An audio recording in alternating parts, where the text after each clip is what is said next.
제6장. 예수께서 거기를 떠나사 고향으로 가시니 제자들도 따르니라. 안식일이 되어 회당에서 가르치시니 많은 사람이 듣고 놀라 이르되, 이 사람이 어디서 이런 것을 얻었느냐? 이 사람이 받은 지혜와 그 손으로 이루어지는 이런 권능이 어찌 됨이냐? 이 사람이 마리아의 아들 목수가 아니냐? 야고보와 요셉과 유다와 시몬의 형제가 아니냐? 그 누이들이 우리와 함께 여기 있지 아니하냐? 하고 예수를 배척한지라. 예수께서 그들에게 이르시되, 선지자가 자기 고향과 자기 친척과 자기 집 외에서는 존경을 받지 못함이 없느니라 하시며 거기서는 아무 권능도 행하실 수 없어 다만 소수의 병자에게 안수하여 고치실 뿐이었고 그들이 믿지 않음을 이상히 여기셨더라. 이에 모든 촌에 두루 다니시며 가르치시더라. 12 제자를 부르사 둘씩 보내시며 더러운 귀신을 제어하는 권능을 주시고 명하시되, 여행을 위하여 지팡이 외에는 양식이나 배낭이나 전대의 돈이나 아무것도 가지지 말며 신만 신고 두보롯도 입지 말라. 어디서든지 누구의 집에 들어가거든 그곳을 떠나기까지 거기 유하라. 어느 곳에서든지 너희를 영접하지 아니하고 너희 말을 듣지도 아니하거든 거기서 나갈 때 발 아래 먼지를 떨어버려 그들에게 증거를 삼으라 하시니 제자들이 나가서 회개하라 전파하고 많은 귀신을 쫓아내며 많은 병자에게 기름을 발라 고치더라. 이에 예수의 이름이 드러난지라 헤롯 왕이 듣고, 이는 세례 요한이 죽은 자 가운데서 살아났도다. 그러므로 이런 능력이 그 속에서 일어나느니라 하고 어떤 이는 그가 엘리야라 하고 또 어떤 이는 그가 선지자니 옛 선지자 중에 하나와 같다. 하되, 헤롯은 듣고 내가 목벤 요한 그가 살아났다. 전에 헤롯이 자기가 동생 빌립의 아내 헤로디아에게 장가든 고로 이 여자를 위하여 사람을 보내어 요한을 잡아 옥에 가두었으니 이는 요한이 헤롯에게 말하되 동생의 아내를 취한 것이 옳지 않다 하였음이라. 헤로디아가 요한을 원수로 여겨 죽이고자 하였으되 하지 못한 것은 헤롯이 요한을 의롭고 거룩한 사람으로 알고 두려워하여 보호하며 또 그의 말을 들을 때에 크게 번민을 하면서도 달갑게 들음이러라. 마침 기회가 좋은 날이 왔으니 곧 헤롯이 자기 생일에 대신들과 천부장들과 갈릴리의 귀인들로 더불어 잔치할세. 헤로디아의 딸이 친히 들어와 춤을 추어 헤롯과 그와 함께 앉은 자들을 기쁘게 한지라. 왕이 그 소녀에게 이르되, 무엇이든지 내가 원하는 것을 내게 구하라. 내가 주리라. 또 맹세하기를, 무엇이든지 내가 내게 구하면 내 나라의 절반까지라도 주리라. 그가 나가서 그 어머니에게 말하되, 내가 무엇을 구하리이까? 세례 요한의 머리를 구하라. 그가 곧 왕에게 급히 들어가 구하여 이르되, 세례 요한의 머리를 소반에 얹어 곧 내게 주기를 원하옵나이다. 왕이 심히 근심하나 자기가 맹세한 것과 그 앉은 자들로 인하여 그를 거절할 수 없는지라. 왕이 곧 시위병 하나를 보내어 요한의 머리를 가져오라 명하니 그 사람이 나가 옥에서 요한을 목베어 그 머리를 소반에 얹어다가 소녀에게 주니 소녀가 이것을 그 어머니에게 주니라. 요한의 제자들이 듣고 와서 시체를 가져다가 장사하니라. 할렐루야. 우리 이른 새벽 주님 전에 오신 우리 믿음의 성도님들 환영하고 축복합니다. 네, 오늘 마가복음 6장에 있는 말씀입니다. 예수님께서 또한 하나님의 일들, 주님의 사역을 위하여 여러 지역을 다니다가 이제 오늘은 고향으로 가게 되었다라는 것이죠. 여러분, 오늘 이 예수님께서 고향을 방문한 것은 사실 두 번째 방문입니다. 그런데 첫 번째 갔을 때도 환영받지 못했는데 두 번째, 그리고 누구를 대동해서 갔습니까? 제자들과 함께 갔습니다. 그랬다면 또 환영받고 또 환대받았을까? 이 내용을 좀 살펴보니 그렇지는 않았다라는 겁니다. 이 예수님께서 안식일에 대해서 회당에서 여전히 많은 사람을 가르치고 있는데 이 고향에 있는 많은 사람들이 그것을 보고서 이 사람이 어디서 이런 능력을 얻었는가 라고 하면서 의심을 품고 예수님을 바라보았다라는 겁니다. 고향 사람들의 반응은 냉소적이었습니다. 마가복음 6장 1절과 2절의 말씀, 예수께서 거기를 떠나사 고향으로 가시니 제자들도 따르니라. 안식일이 되어 회당에서 가르치시니 많은 사람이 듣고 놀라 이르되 이 사람이 어디서 이런 것을 얻었느냐? 이 사람이 받은 지혜와 그 손으로 이루어지는 이런 권능이 어찌 됨이냐? 라는 겁니다. 여러분, 이 고향 사람들은 어린 시절 예수님을 알고 있던 사람들이죠. 그런데 왜 이런 반응이 있었을까요? 아니, 이 사람은 이 별 볼 일 없던 목수의 아들이지 않았나? 아니, 어린 시절에 우리가 한 동네에 살았던 그 소년이 맞나? 이런 생각이었다라는 것이죠. 여러분, 무엇이 이들에게, 예수님에게 다가가는 어떠한 복음의 통로가 왜 막혀 있는 것입니까? 그것은 바로 이들이 가지고 있었던 선입견 때문이라는 겁니다. 여러분, 예를 들어서 제가 우리 대학교 동기들을 만나서 제가 목사가 되었다라고 하면은 굉장히 놀라워합니다. 미술을 공부하던 사람이 목사가 되었다라고 하니까요. 왜 그렇습니까? 이 옛 기억 때문에 선입견을 갖게 되었다라는 것이죠. 여러분, 마찬가지로 예수님을 하나님의 아들로 바라보지 못하는 것은 그들의 선입견 때문이라는 것이죠. 그 예수님에 대한 그 어릴 적에 대한 그 익숙함이 오히려 신앙을 가로막는 장애물이 되었다라는 겁니다. 여러분, 우리는 때로는 너무나 익숙한 것들로 인해서 하나님의 역사를 경험하지 못할 때가 있다라는 겁니다. 영적으로 바라보십시오. 우리가 예배를 늘 해왔던 대로 익숙해지면, 혹은 기도도 늘 같은 방법으로 익숙해지면, 말씀도 늘 듣는 방법으로 익숙해지면 교회의 생활과 우리의 신앙생활이 당연히 여기게 되고 영적인 선입견이 생기게 된다라는 겁니다. 그로 인해서 하나님의 역사하시는 그 하나님의 은혜를 경험하지 못하게 한다라는 것이죠. 이것이 바로 영적인 선입견이라는 겁니다. 그러니 여러분, 중요한 것은 우리가 사람들의 시선으로 예수 그리스도를 보는 것이 아니라 믿음의 눈으로, 하나님의 시선으로 예수님을 바라보아야 한다라는 겁니다. 우리의 신앙도 나의 습관과 나의 생활과 나의 능력으로 하려고 하니까 자꾸 익숙해져서 그것이 그냥 반복적으로 지어지는 형식적인 예배가 되는 것이 아니라 영과 진리로 예배하고 나의 영과 정성을 다해서 기도하고 하나님의 성령을, 능력을 힘입어서 우리가 힘껏 신앙생활 할 때에 우리 주님께서 주시는 풍성한 은혜를 누리게 되는 줄을 우리는 믿습니다. 히브리서 11장 6절은 이렇게 말씀하죠. 믿음이 없이는 하나님을 기쁘시게 하지 못하나니 하나님께 나아가는 자는 반드시 그가 계신 것과 또한 그가 자기를 찾는 자들에게 상 주시는 이심을 믿어야 할지니라. 아멘. 이 말씀을 힘입어서 우리 믿음의 성도 여러분, 우리의 믿음과 신앙도 온전히 하나님을 바라보면서 하나님을 기쁘게 하는 신앙의 태도를 갖기를 간절히 소망합니다.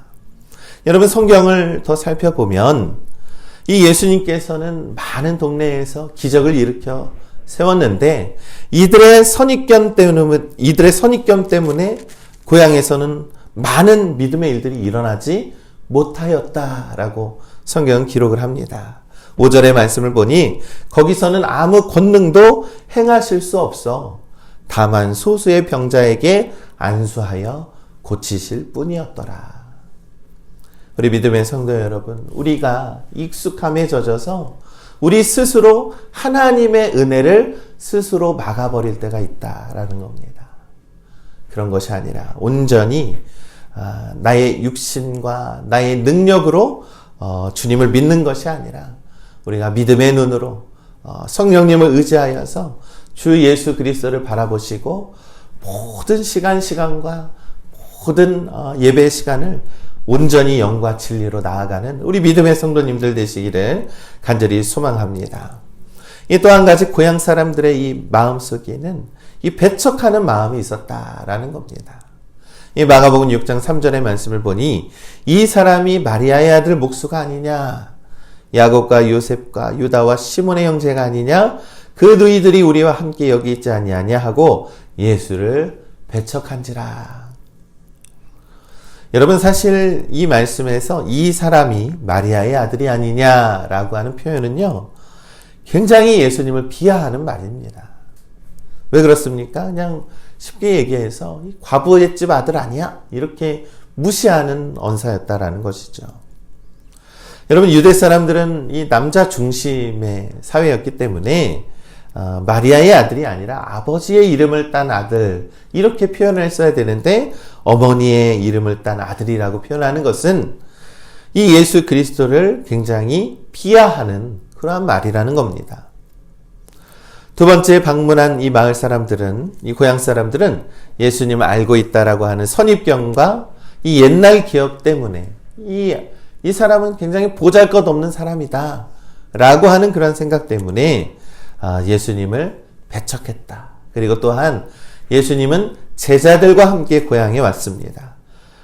그들도 더불어서 그들을 대접하는 것이 아니라 그들의 모든 사역에 대해서 비아냥거렸다라는 겁니다. 예수님은 두 번째 이렇게 제자들과 함께 왔음에도 이 고향 사람들은 망신을 주고 배척을 하고 그랬다라는 것이죠. 그럼에도 불구하고 예수님은 그것을 알면서도 왜 제자들과 함께 고향에 왔을까요? 그것은 나 예수를 믿는 것은 배척을 받는 것을 각오해야 한다라는 것을 가르치기 위함입니다. 여러분, 예수님은 이 제자들을 세상으로 파송을 합니다. 너희들이 가야 할 세상은 조롱과 비난과 배척이 항상 준비되어 있는 곳이다. 그러니 하나님의 말씀을 붙들고 살기를 각오하라. 믿음을 붙들고 나아가야 한다라는 것을 가르쳐 주기 위함이다라는 것이죠. 여러분, 오늘날 우리가요, 이 예수님을 믿는다라는 것은요, 사실은 세상에서 많은 불편을 감당해야 한다라는 겁니다. 여러분, 예수님 믿는 것은 결코 쉬운 일이 아닙니다. 남들보다 더 친절해야 하고요, 남들보다 더 양보하고 희생해야 합니다. 이 세상의 방법으로 살아가는 것이 아니라 하나님의 방법으로 살아가기 위해서는 더 많은 노력이 우리에게 필요하다라는 것이죠. 그러나 우리 믿음의 성도 여러분, 예수님께서는 그 모든 것들을 다 아시고 예수님께서 이 12명의 제자를 보내실 때에 홀로 보내지 아니하시고 오늘 성경의 말씀을 보면 둘씩 짝을 지어 이 세상으로 파송을 했다라는 것입니다. 그리고 또한 그냥 보내신 것이 아니라 권능을 주시면서 그들에게 귀신을 쫓는 권능을 주셨다라는 겁니다. 마가복음 6장 8절은 또한 이렇게 말씀합니다. 명하시되 여행을 위하여 지팡이 외에는 양식이나 배낭이나 전대의 돈이나 아무것도 가지지 말라. 이것이 바로 예수님께서 제자들을 파송하는 방법이었어요. 둘씩 보냈고 귀신을 쫓는 권능을 보냈습니다. 그리고 6장 8절의 말씀을 보니 지팡이 외에는 아무것도 가지지 말라라고 했습니다. 여러분, 이것은 무엇을 의미합니까? 사명을 감당하기 위해서는요, 여러분, 우리의 능력이 아니라 주님이 주시는 능력으로 해야 한다라는 겁니다. 여러분, 예수님께서 동료를 붙여주신 이유가 무엇입니까? 또한 신앙의 길은 혼자 걷는 것이 아니라는 것입니다. 교회가 있고 성도가 있다라는 것은요, 하나님이 주신 축복인 줄을 믿습니다. 왜요?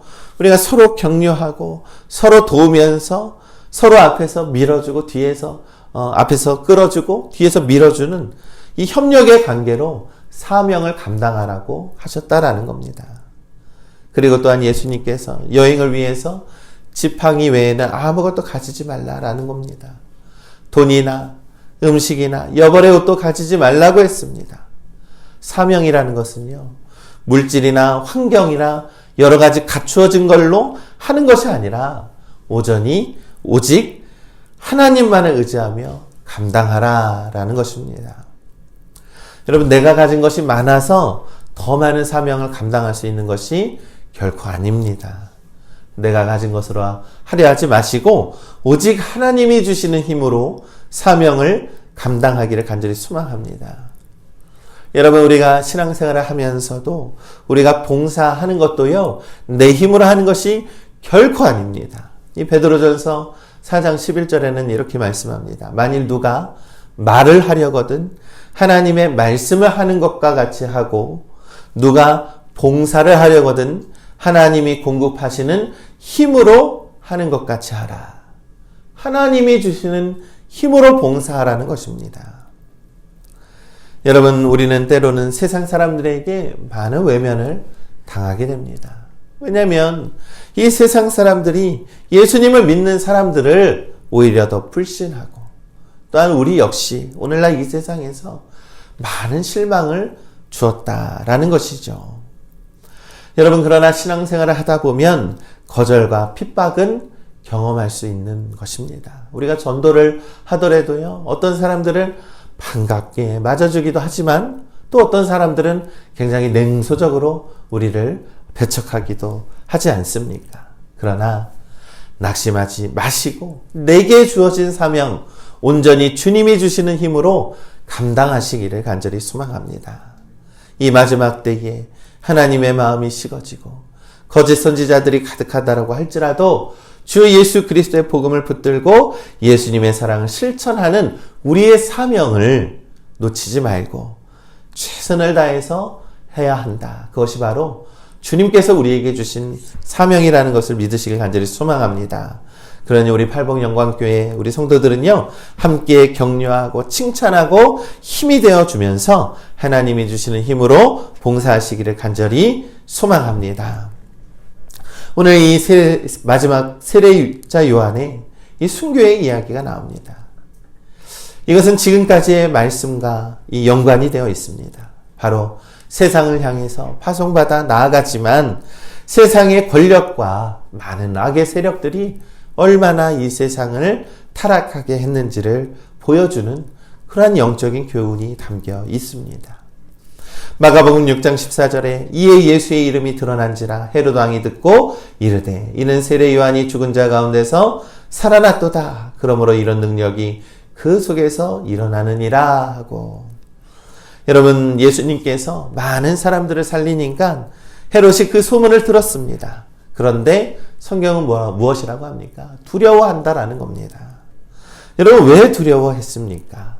이 헤롯은요, 혹시 예수님이 아이고 내가 죽인 세례 요한이 다시 살아난 것이 아닐까? 이렇게 걱정을 했다라는 겁니다.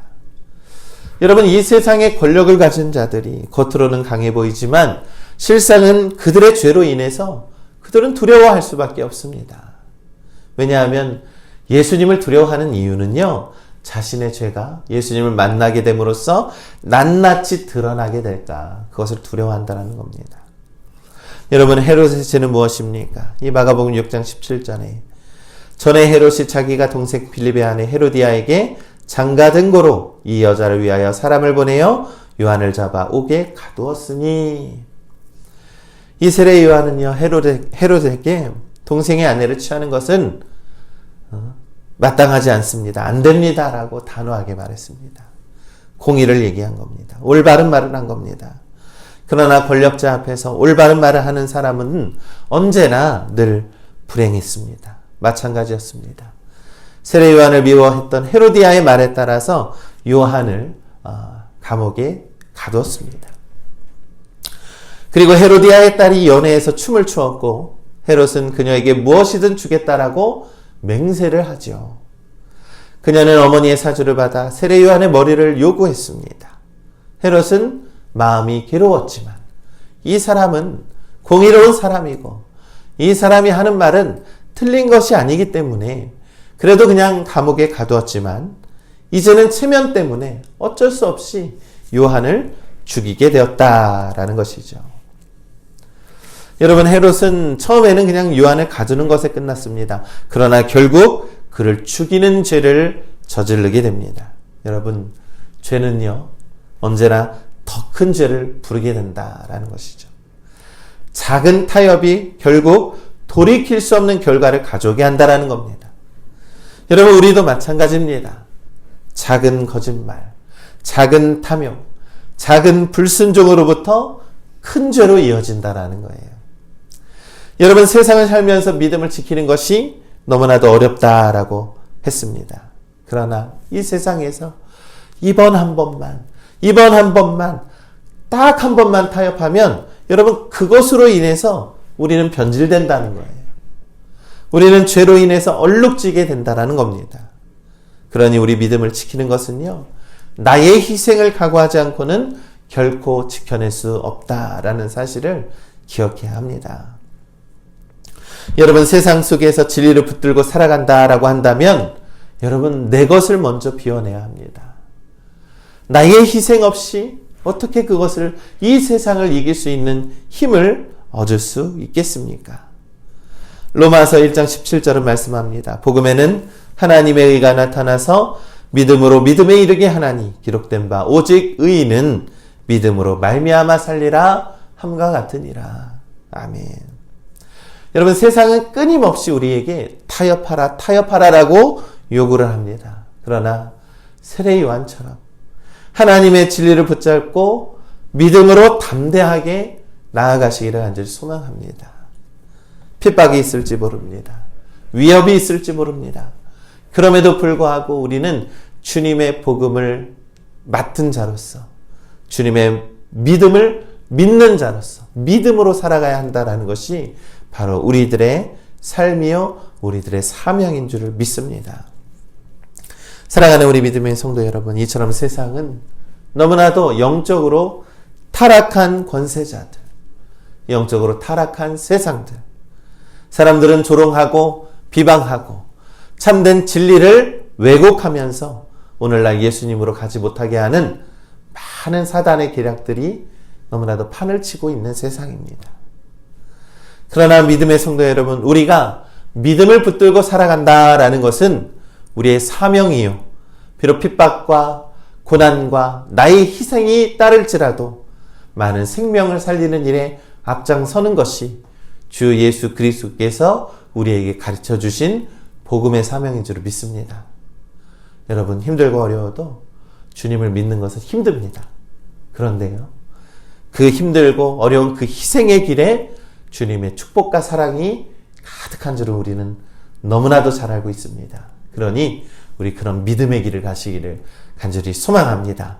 세상을 이길 수 있는 힘과 능력은 오직 믿음인 줄을 믿습니다. 그 믿음으로 오늘도 승리하며 살아가시는 우리 거룩한 우리 세상으로 나아가서 어깨 펴고 든든하게 살아가시는 우리 믿음의 성도님들 되시기를 주님의 이름으로 간절히 축원합니다.